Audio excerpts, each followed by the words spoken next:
Dear aspirants, welcome to competitive exam mantra. आज हम mission HPS 2021 series के static segment में पॉलिटी के इम्पोर्टेंट क्वेश्चंस डिस्कस करेंगे। तो चलिए स्टार्ट करते हैं आज का first question. First question is which of the following characteristics is common between federal system of India and America. आपको बताना है इंडिया और अमेरिका के फेडरल सिस्टम का कौन सा कैरेक्टरिस्टिक कॉमन है। ऑप्शंस दी गई हैं, a single citizenship, 3 list in the constitution, dual judicial system, a federal supreme court for interpretation of the constitution. तो इस क्वेश्चन का जो आंसर है वो है option D, a federal supreme court for the interpretation of the constitution. जो final से होती है वो सुप्रीम कोर्ट के पास रहती है। जबकि इंडियन कॉन्स्टिट्यूशन में जो सिंगल सिटीजनशिप का प्रोविजन है, जबकि यूएस में क्या है, ड्यूअल सिटीजनशिप। इंडिया के 7th शेड्यूल में 3 लिस्ट दी गई है, union, state and concurrent.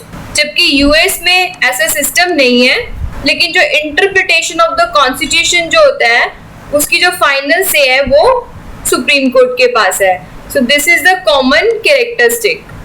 Next question is which one of the following schedules of the Indian Constitution lists the names of states and specifies their territories? Indian Constitution के कौन से schedules में states and territories को specify किया गया है? Options है first schedule, second, third या फिर fourth। तो इसका आंसर क्या है? फर्स्ट शेड्यूल में स्टेट्स एंड टेरिटरीज को मेंशन किया गया है। सेकेंड शेड्यूल में क्या है? सेकेंड शेड्यूल में सैलरीज ऑफ द ऑफिशियल्स है होल्डिंग पब्लिक ऑफिसेज लाइक जजेस एंड कैग। थर्ड शेड्यूल में forms of oath and affirmations and fourth में allocation of seats in the Rajya Sabha. So हमारा आंसर है इस क्वेश्चन का first schedule. Next question is the 9th schedule was introduced in the Constitution of India during the Prime Ministership of Indian Constitution में 9th schedule को कौन से prime minister के time पे इंट्रोड्यूस किया गया था? ऑप्शंस है जवाहरलाल नेहरू, लाल बहादुर शास्त्री, इंदिरा गांधी या फिर मोरारजी देसाई। तो इसका जो करेक्ट आंसर है वो option A, Jawaharlal Nehru.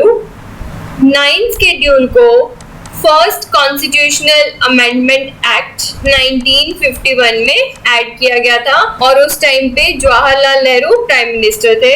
Next question is the education which was initially a state subject was transferred to the concurrent list by the. आपको बताना है कौन सी अमेंडमेंट के थ्रू एजुकेशन को स्टेट सब्जेक्ट से कंकरेंट लिस्ट में लाया गया था।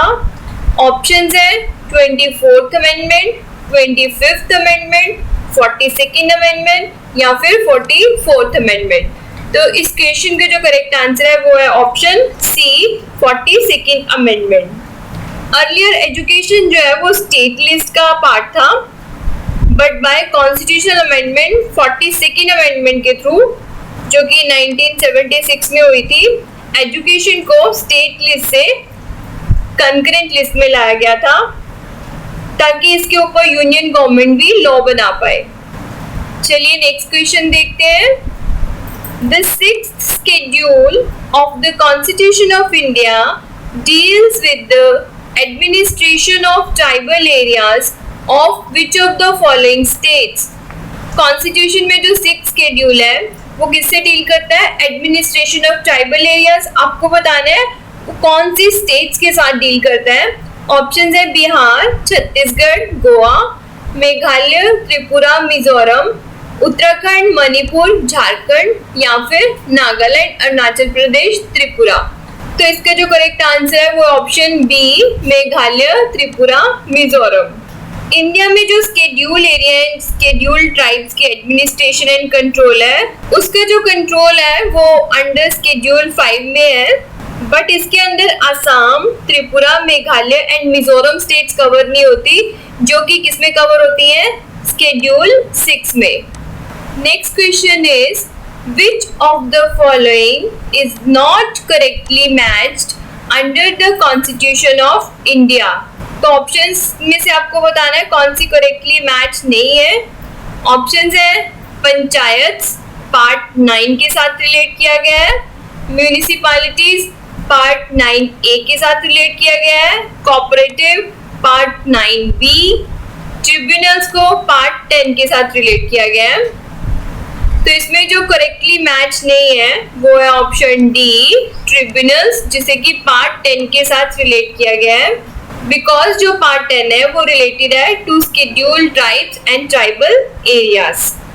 ये जो तीनों ऑप्शंस है ए, बी, सी, ये करेक्टली मैच्ड है। Next question is which one of the following is not correctly matched? Again हमें बताना है कौन सा करेक्टली मैच नहीं है। आर्टिकल्स दिए गए इंडियन कॉन्स्टिट्यूशन के और वो कौन सी स्टेट के साथ रिलेटेड है वो दी गई है।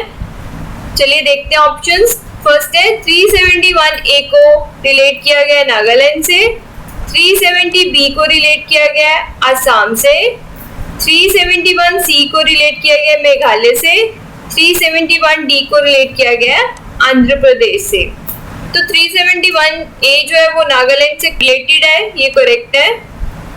371 भी असम के साथ रिलेटेड है, ये भी करेक्ट है। 371D आंध्र प्रदेश के साथ रिलेटेड है, ये भी करेक्ट है। बट 371C जो है वो मेघालय के साथ रिलेटेड नहीं है। 371C जो है वो रिलेटेड है मणिपुर के साथ। तो हमारा ये जो ऑप्शन है ये करेक्टली मैच नहीं है, तो इसका आंसर क्या होगा क्वेश्चन का? Option C. Next question is Coelho case is related to which of the following schedule of Indian Constitution? Coelho case Indian constitution के कौन से स्केड्यूल के साथ रिलेटेड है? ऑप्शंस है 7th, 8th, 9th या फिर 10th। इंपॉर्टेंट केस है ये, इसको याद रखिए अच्छे से। तो ये जो केस है वो रिलेटेड है 9th शेड्यूल के साथ, तो हमारा आंसर है ऑप्शन सी। कोयलो केस को 9th शेड्यूल केस भी कहा जाता है। तो चलिए इस क्वेश्चन के साथ ही हमारा आज का ये स्टैटिक जीके का पोर्शन का लेक्चर यहीं पे फिनिश होता है।